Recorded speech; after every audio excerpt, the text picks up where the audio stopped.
고달픈 삶의 은혜도 무뎌지고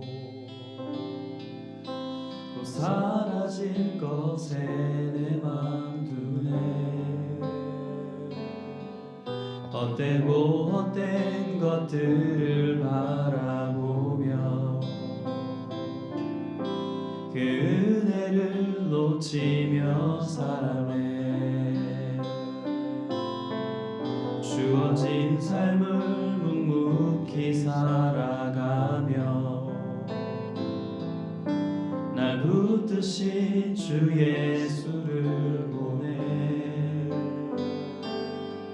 사망 가운데 놓여진 나의 삶을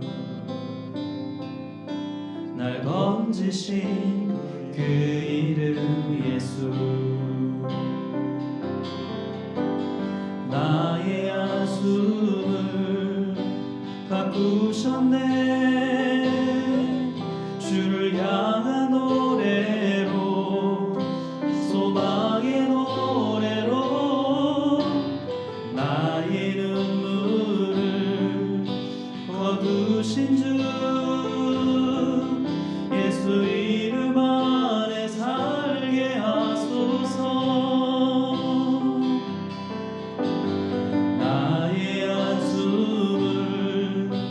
바꾸셨네.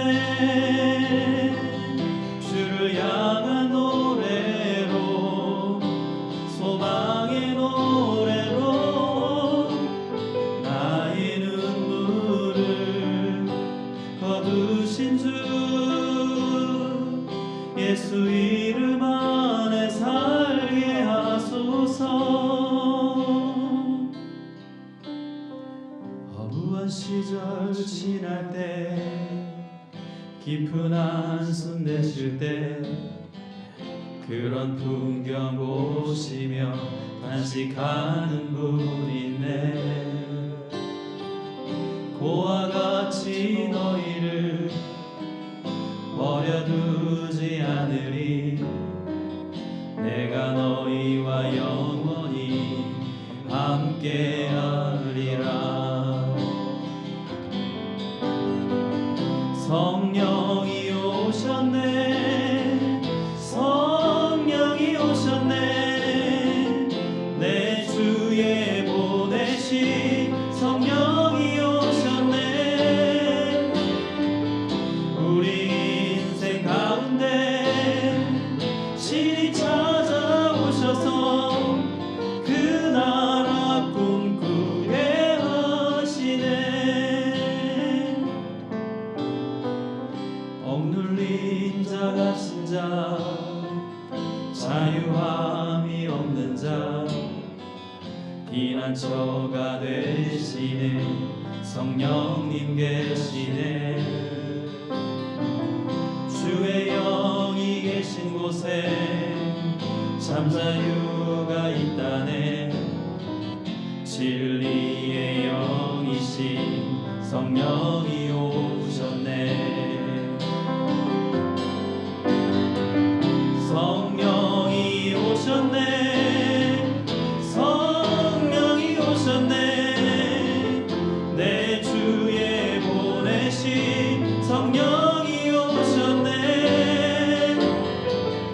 우리 인생 가운데 신이 찾아오셔서 그 나라 꿈꾸게 하시네. 성령이 오셨네. 성령이 오셨네. 성령이 오셨네. 내 주에 보내신 성령이 오셨네. 우리 인생 가운데 신이 찾아오셔서 그 나라 꿈꾸게 하시네. 그 나라 꿈꾸게 하시네. 그 나라 꿈꾸게 하시네.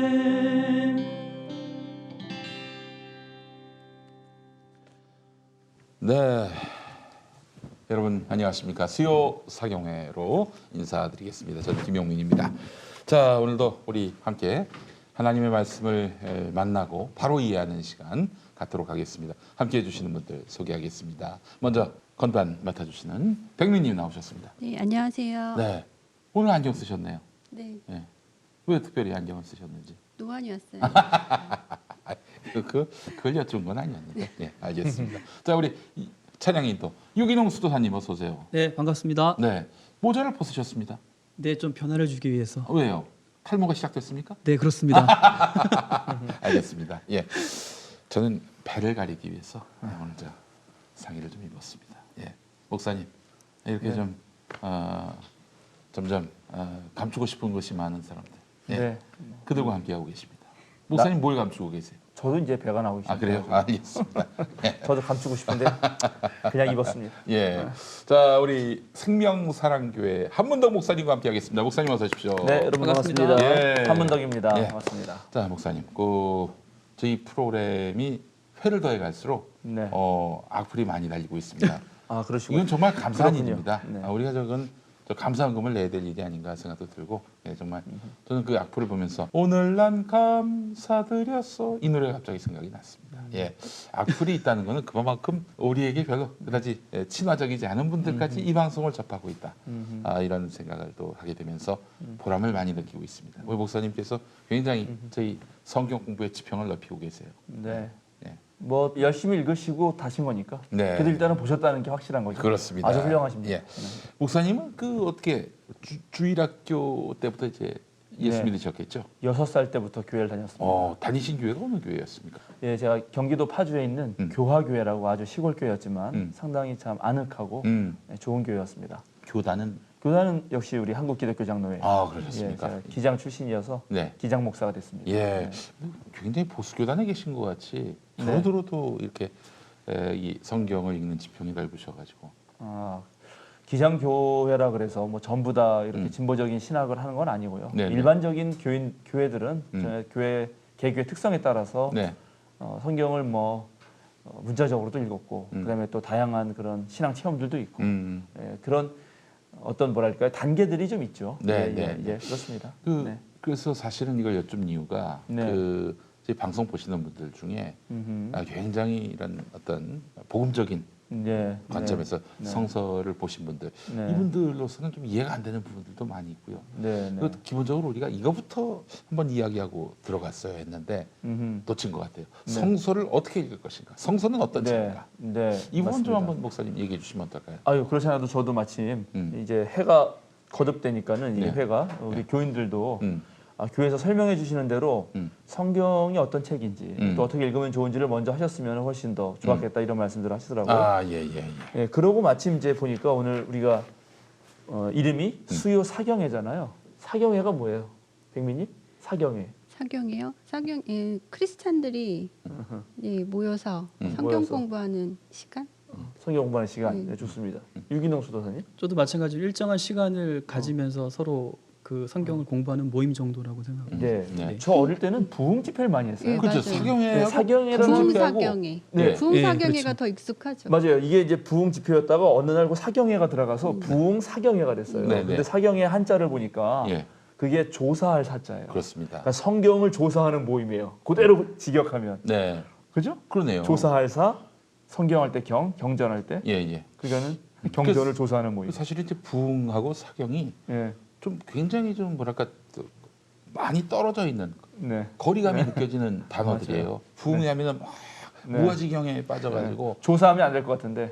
근데 부흥에는. 그 사경에는 굉장히 이성적인 네. 눈으로 성경을 봐야 될것 읽고 같고. 해석하고 네. 그럴 것 같은데 이게 두 네, 가지가 맞습니다. 겹쳐지는 게 좀 네. 어울리지 않는 것 같은. 어울리지 않는 것 같은 느낌이지만 사실은 그래야죠. 네, 감정적으로도 하나님 신뢰하고 네, 또 지성적으로도 이해할 건 이해해야 되니까는 네네. 잘 붙여놨습니다. 네, 그걸 네. 이제 어떻게 잘 붙이는 것이 중요하죠. 네. 우리 수요사경에도 이렇게 성경 공부뿐만 아니라 앞에 또 찬양도 하고 하니까는 네. 예, 또 감정적으로도 하나님의 신뢰를 두고 하나님을 의지하는 건 아주 뭐 훌륭하고 좋습니다. 네. 그래서 오늘은 좀 사실은 시작하기 전에 성경은 어떤 책인가부터 조금 얘기를 해야 될 것 같아요. 네, 네. 그냥 들어갔더니 많은 오해들이 있고 예. 그리고 그럴 수밖에 없습니다. 그렇게 배워왔기 때문에 네. 어릴 때부터 저도 일단 성경은 어떤 책이죠?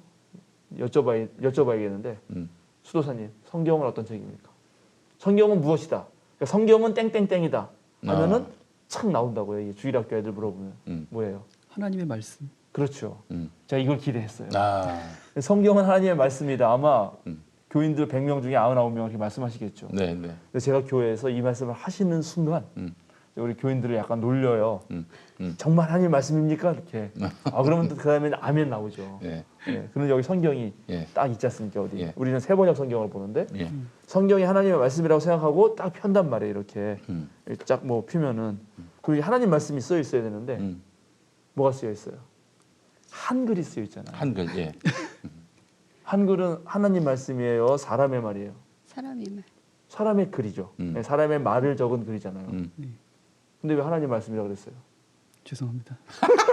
근데 목사님 저는 네. 언제부턴가 성경을 읽으니까 예. 이게 기본 베이스가 하나님 말씀이긴 한데 네. 사람의 이야기라는 네. 생각이 들었어요. 예. 그러니까는 언제부턴가. 맞아요. 이게 지금 우리는 성경을 하나님 말씀이다. 그런데 분명히 쓰여 있는 글은 사람의 글이거든요. 네. 그래서 이 사람의 언어와 하나님의 말씀 사이에서 그 괴리가 있단 말이죠. 그리스도인들은 인간의 글을 읽으면서도 하나님의 뜻이라고 읽지만은 비그리스도인들은 야 이거 똑같은 다른 책이랑 뭘 다르냐 이렇게 말을 하죠. 네. 그럼 그런 분들에게 이 인간의 언어를 가지고 분명히 인간의 언어로 쓰여 있는데 네. 이것이 어떻게 하나님의 말씀인가를 우리가 설명해 줄 필요가 있단 말이죠. 그게 우리의 과제고 바로 이제 우리 수교 사경회가 사실 좀 하고 싶은 것입니다. 네, 네. 그럼 이제 문제는 이 하나님의 말씀이라 하더라도 인간의 언어로 쓰인 그 순간, 물론 이게 한글은 번역된 것입니다. 원래는 구약은 히브리어하고 또 아람어 일부가 있고요. 그 다음에 신약은 전부 다 그리스어, 고대 헬라어가 쓰였습니다. 헬라어로. 그 신약도 일부 아람어가 있다는 얘기를 제가 들었습니다. 물론 달리다 굼, 그런 말들은 이제 그 아람어가 섞여 있는 거죠. 네. 그 예수님이 원래 썼던 그 지역 방언이 그런 아주 짤막짤막한 거고 대다수는 다 헬라어죠, 그리스어죠. 근데 이제 고대 그리스어는 뭐 플라톤, 소크라테스 이런 사람들 쓰던 거고 이제 알렉산더 대왕이 세계를 헬레니즘 제국을 만들고 나서 썼던 보편적인 헬라어 코이네라고 부르는데 좀 쉬운 헬라어. 신약 시대가 사실은 알렉산더 대왕이 세계를 제패한 이후에 이제 사실 그렇죠. 그 헬라 문화가 거의 뭐 이런 아시아 지역과 유럽 지역을 그야말로 제패하던 그런 때였기 때문에 당연히 그리스어로 그렇죠. 쓰였을 것이다. 그렇죠. 그러니까는 일단은 중요한 것은 이게 구약 성경이든 신약 성경이든 사람의 언어로 기록되었다는 것이 무척 중요합니다. 그럼 사람의 언어로 기록된 그 순간부터 이건 사람의 말이기 때문에 시대와 공간의 한계 속에 갇히는 거죠. 그렇습니다. 예. 그렇죠. 그럴 수밖에 없다는 것을 이해하셔야 되는데 이거를 거부하면 이제 조금 그 아까 괴리 분명히 아까 이제 백미님이 읽으시면 읽을수록 사람의 이야기 같은데 이거 하나님 말씀이라고 하니 어떻단 말인가 하는 궁금증이 들 수밖에 없어요. 그렇습니다. 그러면 그 시대로 가서 이해하면서도 하나님의 뜻을 이제 찾아가야 되는 거거든요. 이게 이제 우리의 과제이죠. 그래서 그동안 성경을 놓고 이게 그럼 성경이 인간의 말로 쓰였지만 여전히 하나님 말씀이다라고 하면서 여러 가지 주장들이 있었습니다. 이 글자 하나하나가 하나도 오류가 없는 100% 하나님 말씀을 성경 저자가 축자적으로 이제 한자 한자라는 뜻인데 한자 한자 그대로 하나님이 다 써주셨다. 이렇게 생각할 때가 있었고요. 그런데 이제 그렇게 해놓고 성경을 읽어보면은 그럴 것 같지가 않은 부분들이 보이는 거죠. 그러면 이거 어떡하란 말인가 하는 거예요. 뭐 예를 들어서 성경이 만약에 하나님 말씀이라면 저자가 누구예요? 저자는 하나님이시겠죠. 그렇죠. 당연히 성경이 하나님 말씀이면은 성경의 저자는 하나님이실 거예요. 그런데 창세기 당장 1장 1절을 피면은 태초에 하나님이 천지를 창조하셨다 이렇게 나와요. 이상하지 않아요? 태초에 내가 창조했다. 이러면 또 그렇지. 그러니까 저자가 하나님이면은 예. 태초에 내가 천지를 창조했다. 이렇게 쓰셨어야 되는 거죠. 불러주셨어도. 예. 그런데 벌써 이거는 삼자가 하나님을 관찰하면서 쓰신 것처럼 되잖아요. 네. 그런데 놀랍게 태초에 인간이 있어요, 없어요? 없어요. 없죠. 음. 창세기 1장만 봐도 인간은 여섯째 날에 음. 창조되잖아요. 네. 그럼 그 태초를 인간이 못 봤을 테니까 그럼 이게 태초에 하나님이 천지를 창조하셨다는 도대체 누가 어떻게 알고 썼단 말이냐 부터 성경을 꼼꼼히 읽으려는 사람들은 바로 1장 1절부터 그런 이제 뭐랄까요 고민에 빠진다. 그래서 제가 그림 한 장을 가져왔습니다. 네. 오늘 이제 이게 까라마조의 마태와 천사라는 그림인데 옛날 사람들이 생각한 거죠. 예. 자 여기 딱 다 여러분 이렇게 네, 이런 그림입니다. 예. 자 이런 그림 보시죠. 이 둘 다 이제 까라바조가 마태와 천사라고 마태라고 생각했으니까 아마 마태복음을 쓰고 있다 이렇게 생각을 하는 거죠. 네. 예, 분명히 인간의 언어니까 인간이 썼다라고 생각을 하고요. 예, 그러나 인간이 지 마음대로 쓴 게 아니고 이렇게 천사가 불러주는 거를 귀로 듣고 쓰거나 아니면 심지어 여기는 천사가 대신 첨삭지도. 네. 첨삭지도를 해줘요. 손을 딱 잡아서 이렇게 썼어야지. 그래요? 이렇게 생각을 한다고요. 아. 그러면 정말 성경이 이렇게 쓰였겠는가 하는 거예요. 그런데 이것에 여러분 동의하실 것인가? 아니면 이제 몇 년이 더 지나서 예를 들어서 렘브란트라는 분은 이렇게 마테오 천사 그림을 이렇게 그립니다. 여기 보시면 이렇게 천사가 뒤에서 이렇게 속삭여줘요. 그러면 이 마테가 그냥 받아 쓰는 게 아니라 약간 포즈를 취하고 있죠? 무슨 포즈입니까? 그렇군요. 알겠습니다. 예. 뭔가 고민하는 거죠. 알긴 알겠는데 이거 어떻게 써야 되지?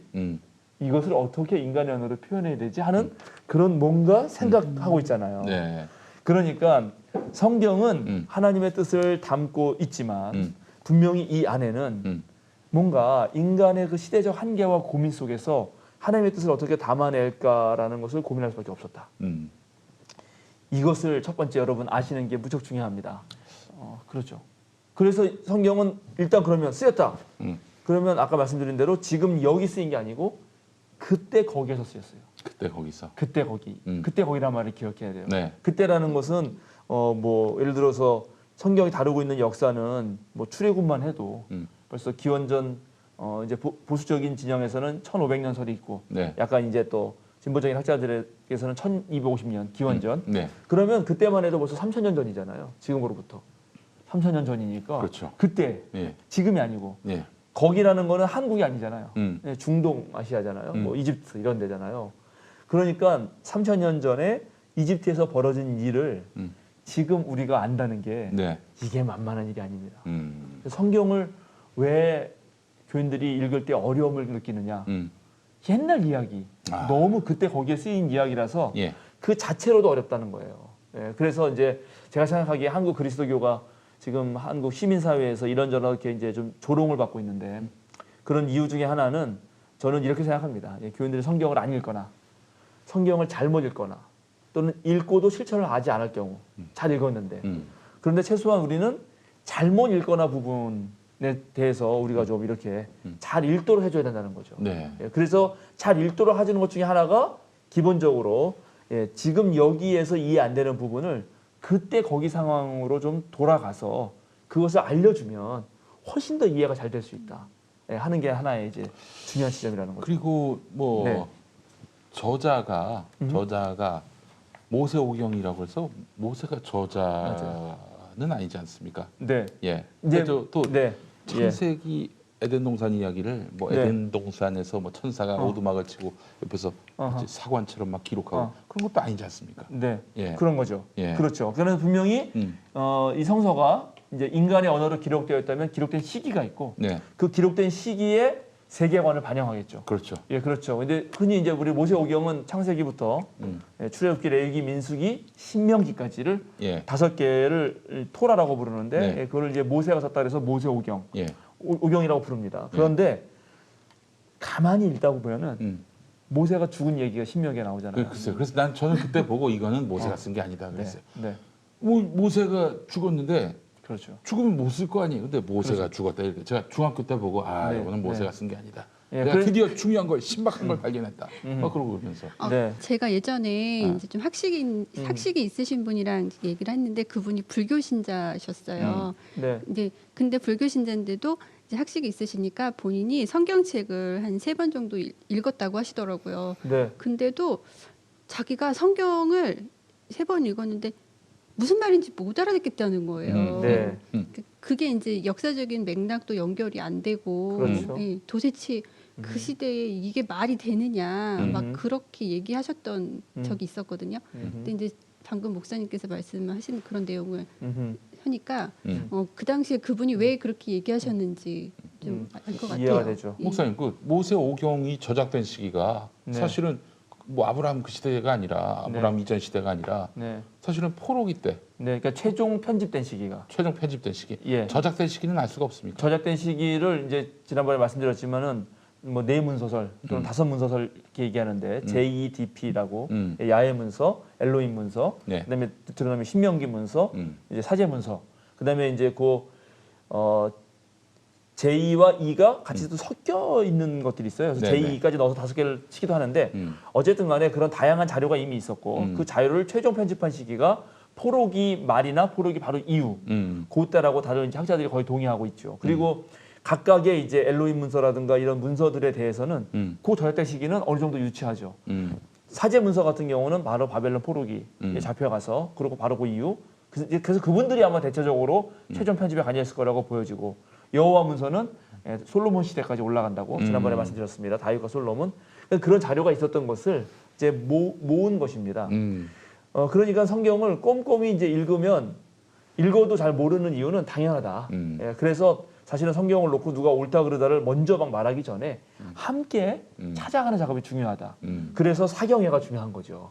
예, 부흥도 중요하지만 그러네요. 잘 조사해 보면서 예. 모세 오경 같은 경우도 이제 용민님 말씀하신 대로 신명기에 모세의 죽음이 나오니까 죽음 나오면 그거 아니지 않느냐. 그래서 그것에 받아들여 가지고 대부분은 모세가 썼지만 그 부분만 다른 분이 썼다 이렇게 그래요? 얘기하기도 해요. 그 부분만. 네, 그 부분만. 근데 또 그래요? 그렇게 놓고도 또 안 되는 그 구절들이 있어요. 이건 꼼꼼히 읽어야 돼요. 예를 들어서 아브라함 이야기가 나오는데 아브라함 조카 롯이 그 5 왕의 전쟁 틈에 껴가지고 잡혀갑니다. 그런 장면이 나와요. 예, 그들러오멜 왕 뭐 이렇게 해서 잡혀가는 장면이 나와서 이제 아브라함이 자기가 키우던 사병을 데리고 롯을 구하러 가요. 롯을 구하러 가는 장면이 나와요. 창세기에. 나중에 그것도 이제 아마 찾아보시면 잘 찾을 수 있을 거예요. 근데 어디까지 쫓아갔다고 나오냐면 단까지 쫓아가서 잡았다 그래요. 단이라는 지명이 나온단 말이에요. 그러면 단이라는 지명은 어떻게 생겼느냐? 그거는 나중에 모세가 죽고 나서 여호수아가 가나안 땅에 들어가서 12지파에게 땅을 나눠주고 그 나눠준 땅의 이름을 그 12지파 이름으로 붙인 거예요. 그죠? 여긴 단지파가 있으니까 단이라고 해라. 그런데 아브라함이 달려갈 때가 단이라고 쓰니 이상하잖아요. 네. 그러면 당연히 이건 단이라는 지명이 나왔다는 것은 벌써 이후에 썼다는 걸 알 수가 있죠. 그래요. 예, 그런 식으로 찾으면 수도 없이 많이 나와요. 그러니까 이제 문자 그대로 하나하나 하나님이 불러줬다라는 것을 말하기는 어렵죠. 예, 그렇게 뭐 믿는 거는 자유겠지만은 네네. 어렵습니다. 그렇다고 해서 성경이 원래 전하려고 있는 하나님의 뜻이라든가 예. 하나님의 놀라운 능력이라든가 하나님의 구원 사역이 절대 훼손되지는 않습니다. 네. 예, 당연히 이건 인간의 언어가 갖는 한계니까요. 예를 들어서 이런 거 있잖아요. 우리가 왜 라이브 보러 가잖아요. 왜 라이브 보러 가요? 아무리 좋은 음악 테이프가 있어도 그걸 틀어서 듣는 것보다는 라이브가 훨씬 더 감동이 있기 때문에 그렇죠? 근데 그것을 녹음하는 순간 이 가수가 노래를 못 불러서 그런 게 아니고 그 녹음기라든가 그 무슨 CD라든가 같은 거 뭐라 그래요? 그런 것들의 부족함 때문에 그 라이브의 생생함이 사라지듯이 하나님 말씀이 오류가 있는 건 아니지만 하나님 말씀이 인간의 언어로 담겨지는 순간 시대와 공간의 한계를 피할 수는 없다. 그래서 그건 이해해야 된다. 이제 그게 중요하고요. 그다음에 또 하나 이제 무조건 이거 그려서 제가 그리려고 이거 딱 또 준비했는데 하나 가져오셨어요. 여기 있는 거 제가 잘 챙겨왔습니다. 그래서 우리가 이제 제가 늘 그리는 그림입니다만 이 그림을 이해하셔야 이제 여러분이 됩니다. 자 여기에 이제 우리 성서가 성서 자, 이렇게 그랬어요. 제가 성서가 있습니다. 성서. 우린 중요하죠. 성서를 조사하는 거니까. 그럼 성서를 읽는 여기 이제 반대편에 독자 그렇죠. 예. 성경을 읽는 사람. 성경 읽는 사람이 있을 거 아닙니까? 그러면 성경은 분명히 인간의 글로 쓰여져 있어요.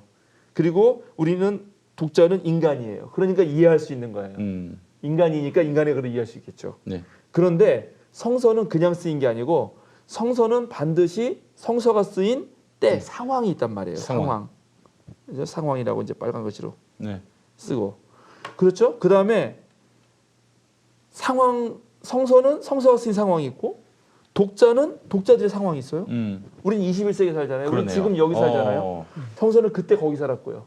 그리고 또 성서는 옛날에 쓰였기 때문에 성서를 이해해온 전통이 있어요. 전통. 이제 이게 교회의 교리일 수도 있고 그런 교회의 전통이 있죠. 네. 그리고 우리도 우리의 전통이 있어요. 우리의 역사가 있단 말이에요. 우리의 살아온. 그래서 성경을 읽을 때는 이 네 가지를 함께 고려해야 돼요. 그렇죠. 성경이 언제 쓰였는지 그 배경으로 들어가서 그 시대 살던 사람들이 어떤 전통 속에서 어떤 믿음의 전통 속에서 이런 성경들을 만들어냈는지를 알아야 오늘은 또 오늘날의 전통 속에서 이거를 이해할 수 있다는 겁니다. 예를 들어서 우리 한국은 그리스도교가 들어오기 전에 이미 샤머니즘, 무교 또는 불교 또는 유교 이런 그런 종교 전통이 있었어요. 종교문화 전통이. 그런데 성서를 쓰던 사람들, 특히 신약 성서를 쓰던 사람들은 당연히 유대교에서 나왔잖아요. 그러니까 유대교 신앙 전통이 있었고요. 그다음에 그때 헬레니즘이 이렇게 퍼졌으니까 또 헬라문의 영향도 받았을 거고. 그러니까 그런 것들을 충분히 이해하면서 이해해야지 성경이 읽혀진다. 그리고 궁극적으로 우리가 알고 싶은 거는 이 성경의 문자가 아니라 이 문자 뒤에서 벌어졌던 하나님의 역사 속에서 그 뜻이잖아요. 그러니까 거기를 밝히기 위해서 기본적으로 글자가 쓰인 시대에 이런 표면적인 어떤 문제들을 해결하고 가야 된다. 그걸 밟고 가지 않으면은 어떤 문제가 있는가? 그러면 이제 성경을 읽지만 성경을 내 마음대로 읽는 식이 됩니다. 그럼 목사님, 그렇죠. 그 역사 공부가 중요한 거네요. 중요하죠. 중요합니다. 그래야지만 압니다. 왜냐하면 자 예를 들어서 우리가 글자로 말로 말고 글자로 나는 너를 사랑해 이렇게 쓰여 있다고 봅시다. 나는 너를 사랑해. 네. 그 말의 의미가 무슨 의미인지 모르지는 않죠. 말은 쉽잖아요. 나는 너를 사랑해. 그러나 여기서 몇 가지 뜻이 발생할 것 같아요. 몇 가지 뜻이. 나는 너를 사랑해. 이게 상당히 많은 뜻이 나와요. 이게 나올 왜냐하면 것 같은데. 나가 누구냐. 너가 누구냐에 따라 달라요. 나가 아빠고 너가 아들이면은 이건 부자간 사랑이에요. 당연한 사랑. 당연한 사랑이죠. 예. 예. 나가 남편이고 너가 아내면은 이건 네. 부부간의 사랑이에요. 네. 그렇죠? 나가 남편이고 너가 아내 아닌 다른 여자면 이거 좀 문제가 있죠. 이 목사님들이 그런 것 때문에 걸려가지고 아유, 많이 그런데 개망신을 당하고 있습니까? 그렇죠. 근데 그것뿐만이 아니에요. 이게 나는 너를 사랑해가 정해졌다고 해도 나는 너를 사랑해 이렇게 말하는 거하고 나는 너를 사랑해 이렇게 말하는 거하고 나는 너를 사랑해 이렇게 말하는 거하고 다 다르죠. 또 뉘앙스마다. 뉘앙스마다 다르죠. 심지어 나는 너를 사랑해 이렇게 말해도 다른 거예요. 그건 정반대 뜻이에요. 그렇죠. 근데 그게 글자로 문자로 쓰여 있을 때는 이게 무척 어렵다. 그러니 나와 너를 확장하려면 역사를 알아야죠. 그리고 그 뉘앙스를 알려면 문학적인 그 앞뒤 맥락을 알아야죠. 그래야지 이게 반어법으로 사용한 건지 그렇지. 아니면 진짜 어느 강조한 건지를 살필 수 있잖아요. 그러니까 성경을 읽는다는 게 이게 보통 일은 아니라는 거죠. 이런 것들을 알아야 한다는 것입니다. 근데 그런 거를 아는 예. 게 네. 성경을 있는 그대로 읽는 게 더 좋다. 괜히 그렇죠. 그 주변 뭐 이런 뭐 스키마라고 하는 거 이런 거 알아봐야 뭐 은혜도 안 되고 뭐 그런 얘기 하시는 분들도 있습니다. 왜 문자를 문자 그대로 읽지 않고 네.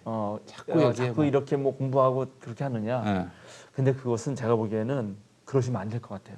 예, 그러면은 성경을 제가 제일 중요한 지난번에 한번 얘기했는데 성경이 말하게 하라. 근데 그렇지 않으면은 성경을 성경 저자가 원래 쓰려고 했던 상황에서 의도했던 바는 읽지 않고 내 마음대로 읽게 된단 말이에요. 그렇지. 예, 그 큐티라는 것이 상당히 좋은 거긴 한데 그 잘못하면은 성경 중에 자기가 좋은 구절만 딱 빼서 읽고 자기가 이해하는 방식대로만 이해해요. 그렇지. 예, 그 예를 들어서 제가 이제 한때 예. 저는 국어교육을 전공해가지고 네. 지방대에 있었는데 예. 그럼 이제 그럼 지방에서 생활하다 보면 돈이 필요하잖아요. 아, 그럼 이제 저기 교수님으로 계셨어요? 아니요. 예? 공부 새로 국어교육을 전공했다니까 학생 때. 학생 때, 학생 예, 때. 신학 전공하기 전에. 예, 예, 그래가지고 돈이 필요해가지고 엄마한테 편지를 쓴단 말이에요.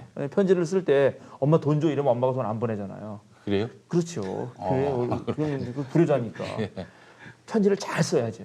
그렇죠. 나 나 편지 양식에. 아프다 돈 보내. 이러면 보내셔요. 예, 그래서 이제 우리 때는 편지를 썼어요. 편지. 예. 문자도 없고 핸드폰도 없을 때라서 그래서 편지를 촥 앞에 사랑하는 어머님께 문덕인 지방에서 공부를 열심히 하고 있고 어머니 덕분에 내가 진짜 네. 큰 은혜를 입어서 촥 쓴단 말이에요. 예.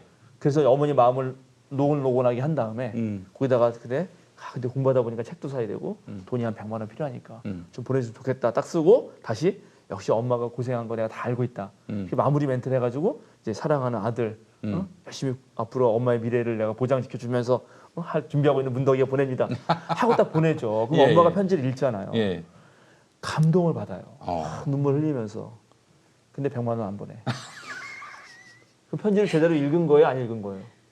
안 읽으신 거. 제대로 안 읽은 거죠. 이따 마신 거. 이따 만 거지.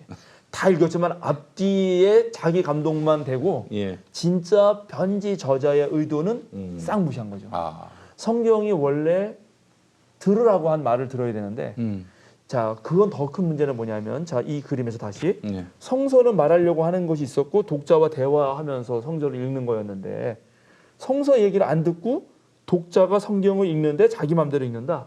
그러면 이 독자는 솔직히 말해서 성경을 읽었나요, 안 읽었나요? 안 읽었습니다.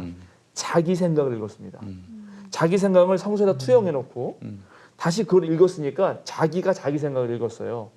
그래 놓고 이분이 어떻게 생각하냐면 자기는 성경을 읽었다고 믿어요. 그럼 목사님 되게 무섭죠. 그 유진 피터슨의 메시지라는 성경이 있는데 네. 그때 한창 유행했을 때 기본 성경이 많이 어렵고 뜻이 어려우니 이해하기가 어려우니 현대인들이 알아들을 수 있는 언어로 번역을 해서 이렇게 읽으면 된다라고 해서 메시지 성경이 한참 떴을 유행했죠. 때가 네, 있었거든요. 네. 그럼 그것도 네. 오역이라든가 자기식으로 해석을 해서 잘못 또 성경을 해석할 수도 있다는 거죠. 그런 가능성이 언제나 있죠. 성경은 유진 피터슨 목사님이 하시든 누가 하든 간에 언제나 오역의 가능성이 있을 수밖에 없고 해석의 자의성이 있을 수밖에 없습니다. 그건 그럴 수밖에 없어요. 다 자기 마음대로 해석할 수 있는 가능성은 열려 있어요. 네. 그래서 겸손하게 평생을 이것만 연구한 분들, 그래서 그 대다수의 사람들이 그래도 이 정도의 범위는 벗어나면 안 된다. 그 정도로 정해준 게 있거든요. 그런 것을 이제 경청할 필요가 있는 거죠. 제가 그래서 여기서 말씀하셨잖아요. 의사 선생님이 열심히 공부해가지고 병원에 가서 하면 의사 말 잘 듣는데 네. 왜 많은 목회자와 전문적 신학자들이 말하는 거는 교회에서 안 듣고 내가 읽은 게 옳다라고 그렇게 과감하게 말을 하는가. 그래서 제가 가장 우려하는 거는 이 독자는 성경을 자기 생각을 투영해서 읽은 다음에 하나님 말씀이라고 믿기 때문에 고집을 부리신다. 근데 그게 진짜 하나님 말씀이면 괜찮지만 네. 자기 생각을 가지고 고집 부리면서 하나님 말씀이라고 착각한다면은 네. 이건 참 큰 문제다. 그런 분들이 예. 이제 이단으로 가시는 분들이 많이 계시죠. 그렇죠. 예. 이단이 상당히 그런 분들이 많죠. 사실은 네. 단장치의 예.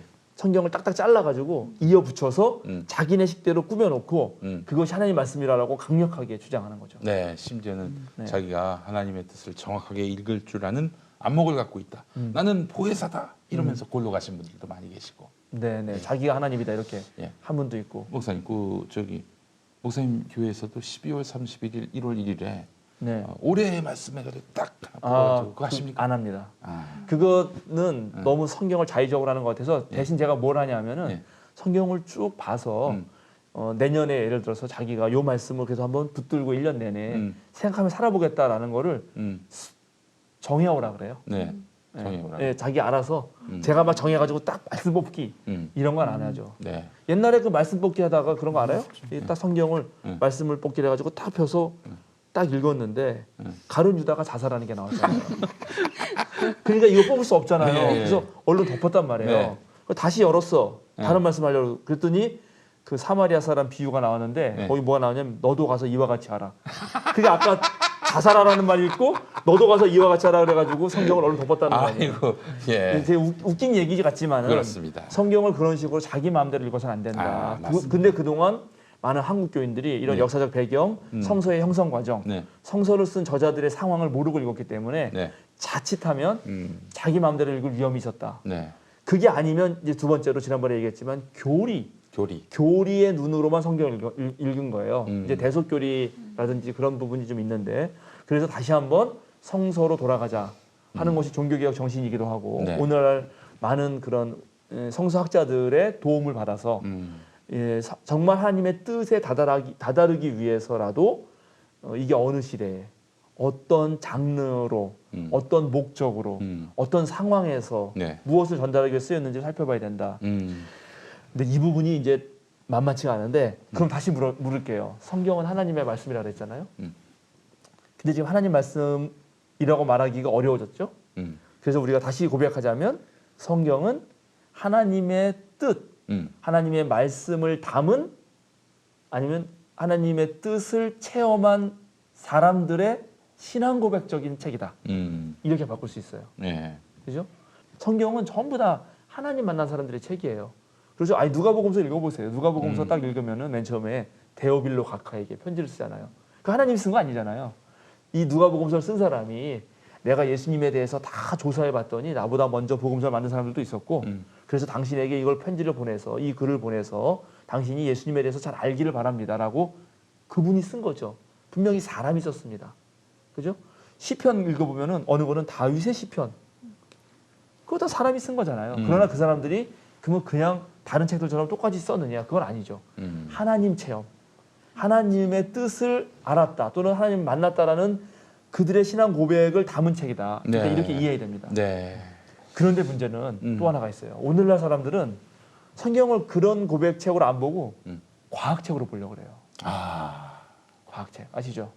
그 창조과학자들이 창조과학회 대접입니다. 뭐 이런 게 있어요. 예. 그분들에 따르면은 지구 나이 6,000년이에요. 맞아요. 어? 그거 어떻게 생각하세요? 지구 나이 6,000년. 지구 나이 6,000년 지금 뭐 50억 년 가까이 되는 걸로 지금. 지구 나이는 그렇죠. 네. 예, 뭐 우주 나이는 137억 년인가 그렇고요. 예. 네. 지구 나이는 50억. 지구 나이는 한 뭐 45억 년에서 50년, 네. 50억 년. 네. 근데 6,000년이라고 네. 하는 그 젊은 지구설. 네. 예. 아니 근데 그것도 성경에 무슨 지금으로부터 6,000년 전에 혹은 뭐 지금으로부터 한 4,000년 전에 지구가 창조됐다. 그런 거 없잖아요. 없어요. 그 족보가 있어요. 창세기에는. 예. 족보가 있고 이야기가 있고 족보가 있고 이야기가 있는데 예. 그 족보를 전부 다 계산해가지고 그 추론해가지고 추산해서 추산해서 한 세대가 몇 대다 이러니까는 4천 몇 년이 탁 나오더라. 뭐 네. 이런 겁니다. 그런데 이제 이렇게 성경을 가르치면은 요즘에 예를 들어서 자연과학 시간에 제대로 배운 아이들이 성경을 안 읽는단 말이죠. 너무나 명확히 배웠는데 네. 사실 창세기 1장을 자세히 읽어보면은 그 모양대로 지구를 그리면 지구는 네모네요. 땅이 평평하니까 네모나고 그 땅을 파면 지옥이 있고 그 네모난 평평한 땅에 이렇게 하늘을 하나님이 이렇게 가려놨어요.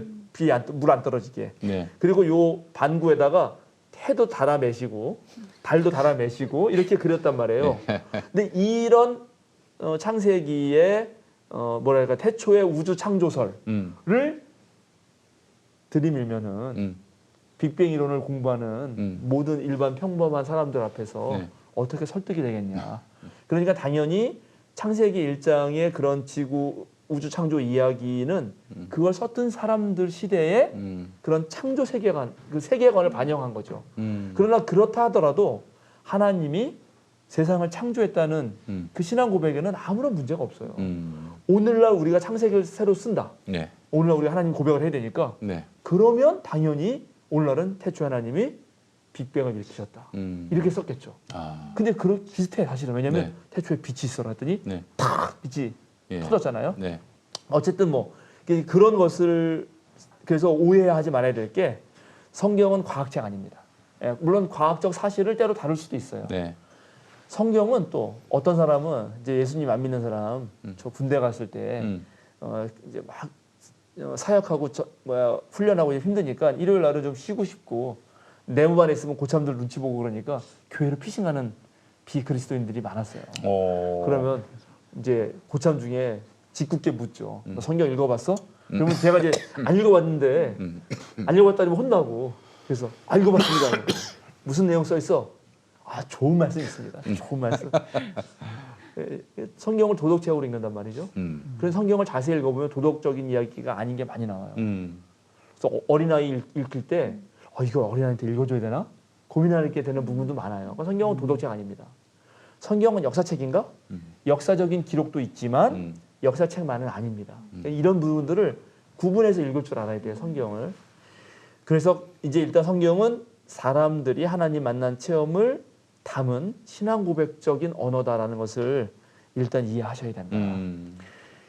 그러니까 성경 읽는 게 만만한 일이 아닙니다. 아, 그럼요. 네. 그렇기 때문에 성경을 우리가 그냥 이 한 권만 갖고 뭐 딸딸 배우고 뭐 몇 독하고 이런 정성도 중요하지만은 이 정성에 더해서 성경 주변사 또 성경과 관련한 여러 역사 인문, 철학적 배경 이런 것들도 소상히 살펴야 성서를 보다 우리가 정말 성의 있게 그 뜻을 헤아릴 수가 있는 겁니다. 성경에 담겨 있는 네. 목사님 바로 그런 분이십니다. 네, 옳은 말씀이고요. 예. 내가 그런 분이라는 게 옳다는 게 아니라 네. 성경의 뜻을 잘 이해한다는 놀랐습니다. 게 그게 옳은 말씀이라는 말씀이고. 예. 그런데 이제 성경을 과학책으로 보지는 않아도 현대인들은 17세기 이후에 자연과학의 그 발달 이후에 지금 21세기를 사는 현대인들은 전부 자연과학적 사유에 익숙하고 그렇지. 자연과학적 사유가 아니면은 잘 안 믿으려고 그래요. 이제 그리고 역사도 실증주의 역사에 무척 익숙합니다. 그러면 목사님 그 예. 이전에 그 네. 이전에 이런 신화를 바라보는 네. 뭐 창조 이런 역사들을 다룬 이런 성경 말씀이나 이런 것들은 그 17세기 그 미만 시대에는 그렇죠. 어떻게 바라봤을까? 이게 너무 궁금해요. 그렇죠. 그러니까는 고대인들의 세계관 속에서 쓰는 거지. 예. 그 사람들은 자연과학을 우리처럼 알지 않았잖아요. 예, 예. 그러니까 그 사람들은 그 시대에 맞는 얘기로 쓴 거예요. 그러니까 오늘 시대에서 만약에 뭐 이 네. 하나님이 뭐 빛이 있으라고 하니까 빛이 생기고 네. 이런 걸 어떻게 설득을 해 이거 말도 안 그렇죠. 되는 거라고 다들 그렇죠. 반응할 것이고 그렇죠. 그런데 그 고대인들이나 혹은 뭐 그렇죠. 중세인들까지는 그렇죠. 이런 창조의 이야기들을 어떻게 이렇게 소화를 했고 흡수를 했는지 그렇죠. 너무 궁금해집니다. 맞습니다. 원래 오늘 그 얘기를 바로 들으려고 했던 거죠. 지난번에 네. 원죄와 원복. 근데 오늘 시간이 없어서 아마 못 들어갈 것 같고 다음 주에 다시 그걸 들어가기로 그러면 하고. 뭐 날이 뭐 지금만 날인가요? 뭐. 그렇죠. 그렇게 해서 근데 네. 간단하게 원근만 해도 태초에 하나님이 수면에 운행하셨는데 그리고 흑암이 깊음 위에 있고 아주 혼돈했어요. 그런 상황이라는 게 그게 단순히 물질적인 조건을 말했다고 하기보다는 우리의 삶을 말한 걸 수도 있어요. 흑암이 깊음 위에 있고 우리가 네. 막 혼란스럽고 네. 그리고 수면이라고 하는 거는 언제나 위협 세력을 뜻하는 거예요. 위협이 늘 우리에게 불안이 있잖아요. 근데 그런 상황에서 하나님이 그 위협 세력을 발로 누르고 그리고 딱 빛이 있으라 해가지고 질서를 부여주시고 우리의 앞길을 밝혀주시고 이런 신앙 고백이 담겨 있는 거죠. 그거를 자연과학적으로 썼다고만 말하면 안 된다는 거죠. 이제 이게 무척 중요한데 요 얘기만 오늘 하고 아마 마쳐야 될 것 같은데. 예.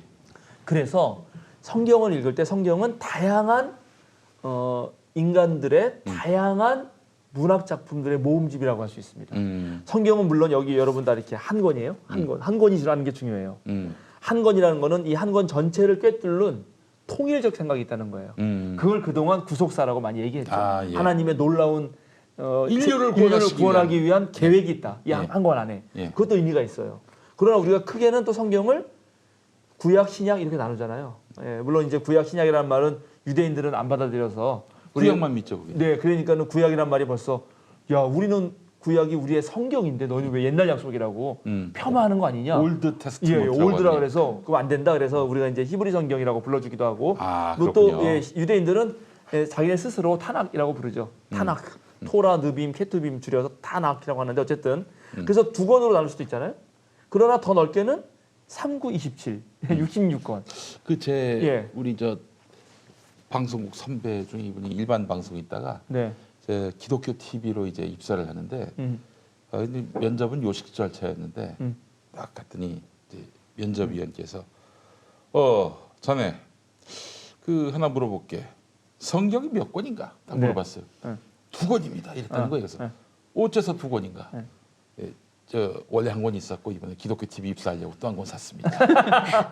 이렇게 얘기를 했다고 합니다. 그분이 가지고 있는 성경이 2권이다. 2권이다.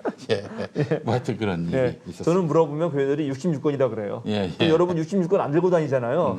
한 권 들고 다니잖아요. 제가 예. 이러거든요. 예. 66권이라고 할 수 있죠. 이 66권이라는 사실도 전집이네, 전집. 또한 전집. 중요한 거죠. 예, 예. 왜냐하면 시편은 시잖아요. 네. 그 다음에 예수님 뭐 복음서는 예수님의 생애를 새롭게 만든 창작물이에요. 완전히 이거는 그런 장르가 없었거든요. 복음서라는 장르가 그러니까 새로 만든 장르고 그 복음서 안에도 기적 이야기도 있고 그다음에 막 논쟁하는 이야기도 있고 예. 예수님의 비유 말씀도 있고 율법 교훈도 있고 그러니까 다양한 그런 문학 양식이 있습니다. 그러면 그 문학 양식을 어떨 때 어떻게 쓰느냐를 또 알아야 아, 그렇죠. 지난번에 우리 무화과 나무 이야기처럼 싹 새롭게 아는 거예요. 네, 네. 그래서 이제 아까 말한 대로 현대인들이 자연과학적으로만 이해해야 된다고 생각해가지고 성경에서 자꾸만 사실만을 찾아요. 사실. 예. 그런데 그러면 어떤 거는 이건 사실일 것 같지가 않거든요. 너무나 엄청난 기적 이야기는 뭐 무리를 걸으셨다든지. 무리를 걸었다든지 예. 이게 사실인가? 그래서 이거를 사실로 안 믿으면 믿음이 없는 거라고 생각하기도 쉽고 그렇죠. 그런데 사실 이 성경을 썼던 사람들은 이것이 사실이냐, 즉 과학적 사실이냐, 역사적으로 증명될 수 있는 어떤 팩트냐가 중요하지 않았습니다. 이 말씀을 통해서 우리가 믿는 신앙의 진실을 전달해 줄 수 있느냐. 그러니까 사실보다는 진실, 우리가 삶을 살아가는 진리, 이 얘기를 하고 싶었던 거예요. 이 얘기를 제가 좀 오늘 마지막으로 설명하려고 합니다. 네네. 자, 여러분 청개구리 이야기 아시죠? 유기농 수도사님 아시죠? 네. 자, 그러면 다 안다고 가정하에 청개구리가 어머니 마지막 돌아가시고 나서 무덤을 이제 했는데 그 어머니 유언을 따라서 냇가에다가 무덤을 한 것이 그런 것이 효도를 한 겁니까 안 한 겁니까? 했다고 생각합니까? 안 했다고 생각합니까? 저는 했다고 생각합니다. 백미님은 저는 안 했다고. 예, 이거 보세요. 자, 이게 벌써 첫 번째. 이게 사실이라면 한 명은 했다고 생각하고 한 명은 안 했다고 생각할 수가 없어요. 만약에 한 명이 했다고 생각하는 것은 사실로 놓고 보면은 참이면 다른 것은 거짓이 돼야 돼요. 네. 그런데 청개구리 그 이야기는 했다고 생각할 수도 있고 효도를 안 했다고 생각할 수도 있는 가능성이 있어요. 그죠? 자, 그러면 두 번째. 그러면 청개구리 이야기는 사실입니까 아닙니까? 아니죠. 아니죠. 큰 이야기예요. 청개구리가 말할 수 없어요. 예. 청개구리가 무슨 뭐 부모님한테 효도하고 그러지 않아요. 그렇죠. 이야기예요. 사실이 아니에요. 예. 그런데 사실이 아닌 이야기를 왜 오늘날 우리는 이렇게 주구장창 읽어왔고 애들한테 주구장창 읽히죠?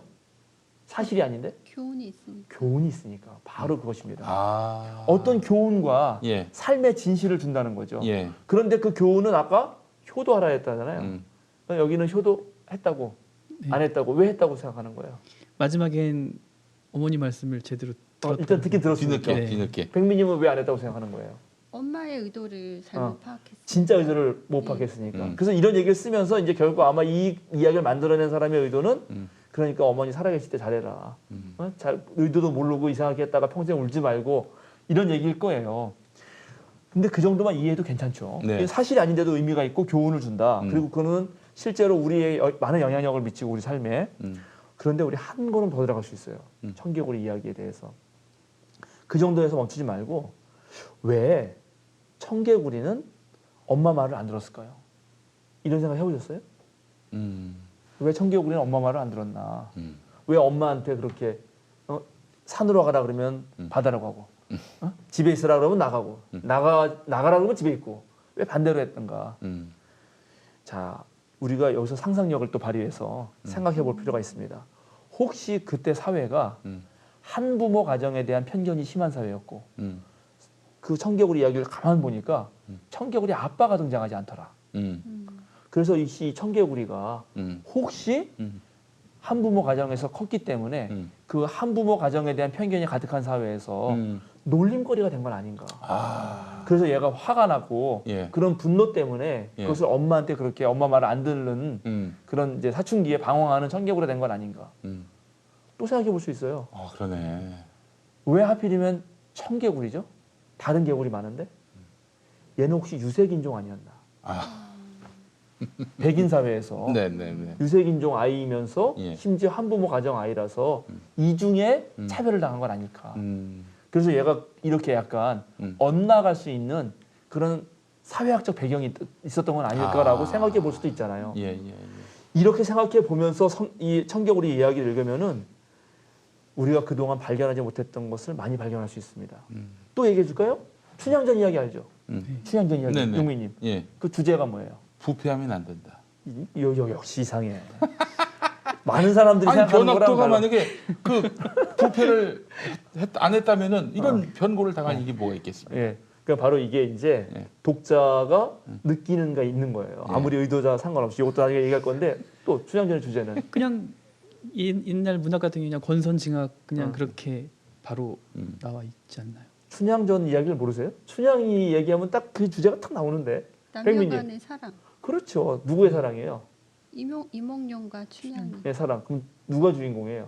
춘향이하고 이몽룡. 그러니까는 자 춘향전이잖아요. 네. 춘향전. 춘향이. 그러니까는 사람들이 어렵게 생각하네 너무 질문을.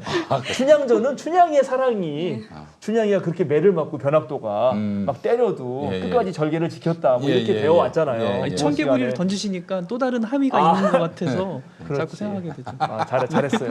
근데 맨 처음에는 예. 쉽게 대답을 해줘야지 되는 거야. 예, 알겠습니다. 그래야 재미가 있지. 예. 춘향전이잖아요. 만약에 이몽룡이 더 주인공이면 이몽룡전이겠지. 근데 춘향전이잖아요. 근데 제가 얘기하려는 게 그거예요. 그동안 춘향전은 춘향이가 아주 끝까지 그 변학도 못된 놈이 변사또가 열심히 막 때리고 이래도 지켰다. 네. 끝까지. 그렇게 알았어요. 그런데 그걸 한 번 더 분석해 들어가면은 이게 좀 달라요. 춘향이의 사랑이 아니고 정말 이몽룡의 사랑일 수도 있어요. 왜냐하면 춘향이는 누구냐 하면 은퇴한 기생의 딸이에요. 그럼 조선시대에 은퇴한 기생의 딸의 사회적 지위는 되게 낮아요. 그러니까 이런 낮은 사회적 지위에 있는 분들은 자기 사회적 지위를 높이기 위해서 양반집 자제하고 결혼하고 싶어요. 그럼 어찌 보면 춘향이의 사랑은 자기의 신분을 높이기 위한 그런 수단이 될 수도 있어요. 엄마의 욕망. 엄마의 욕망, 딸의 욕망 같이 있을 수 있어요. 왜냐하면 나중에 정실 부인이 되거든, 진짜. 근데 이몽룡은 어때? 이몽룡은 양반집 자제고 나중에 결국 올라가서 장원급제예요. 그죠?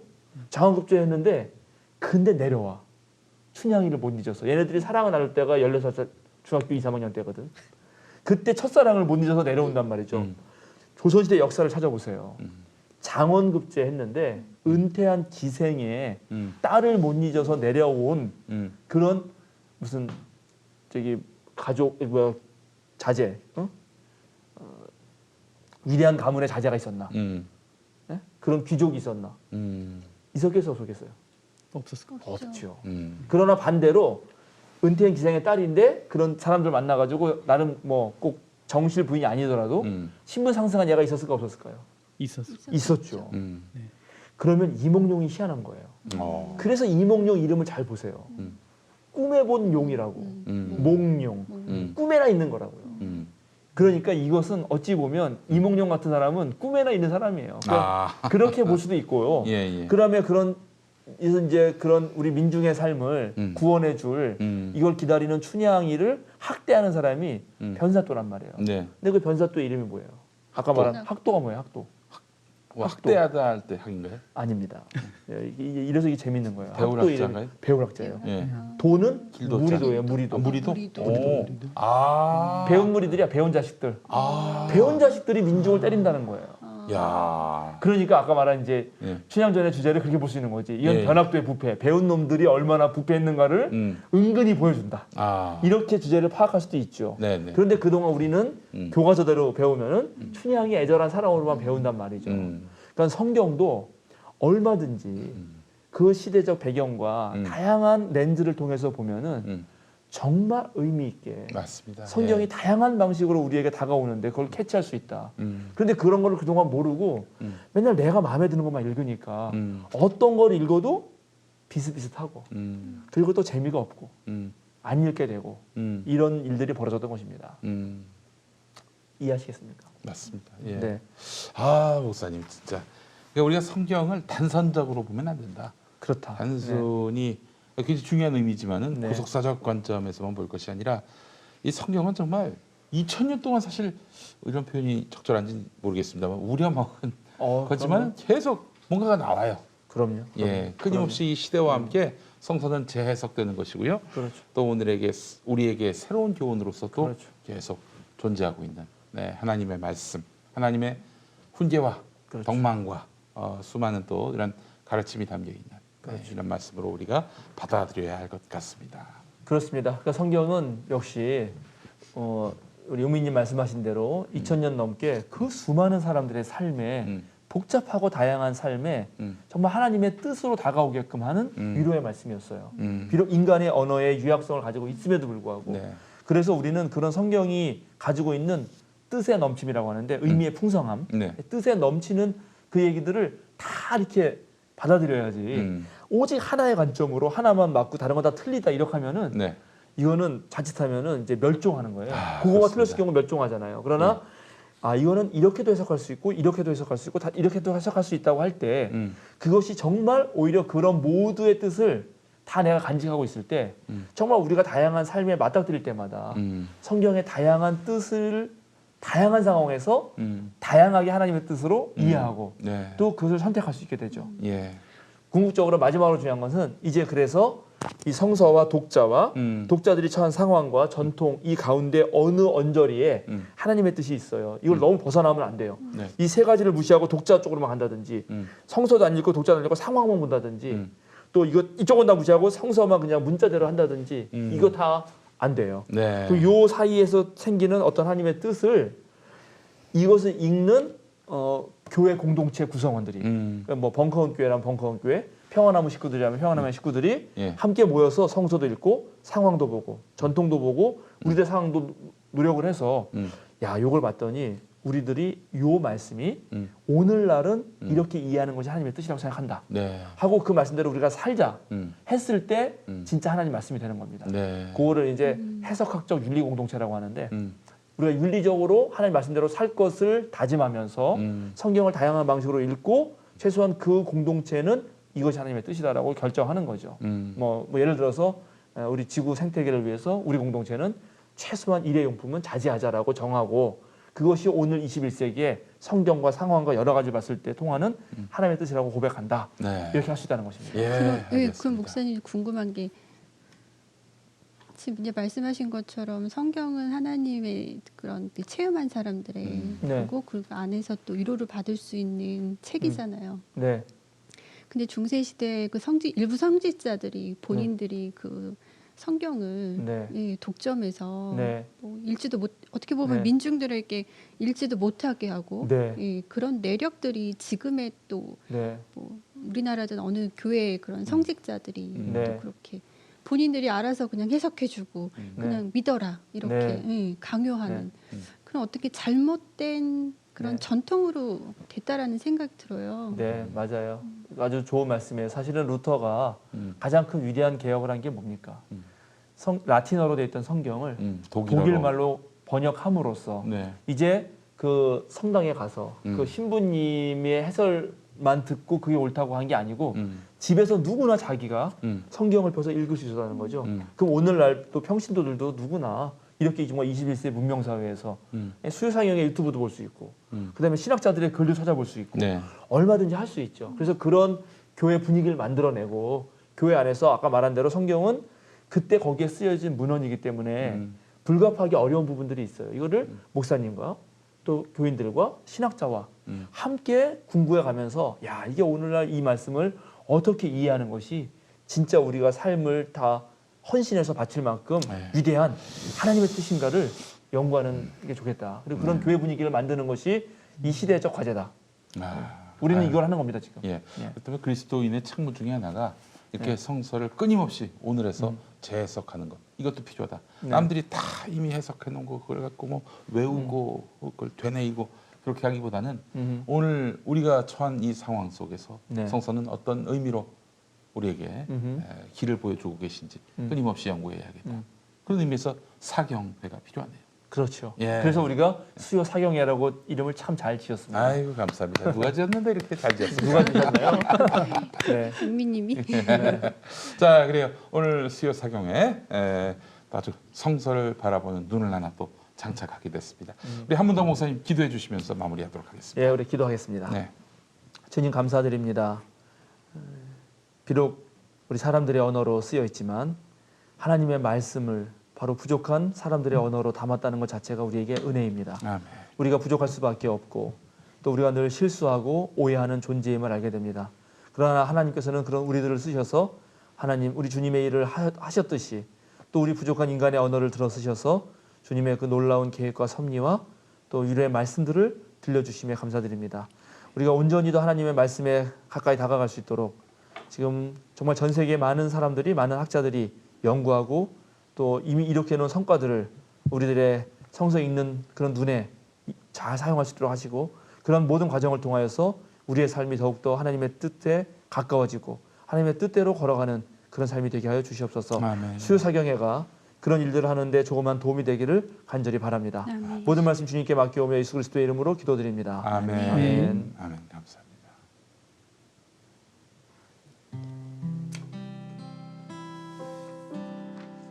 허무한 시절 지날 때 깊은 한숨 내쉴 때 그런 풍경 보시며 단식하는 분이네. 그와 같이 너희는 버려두지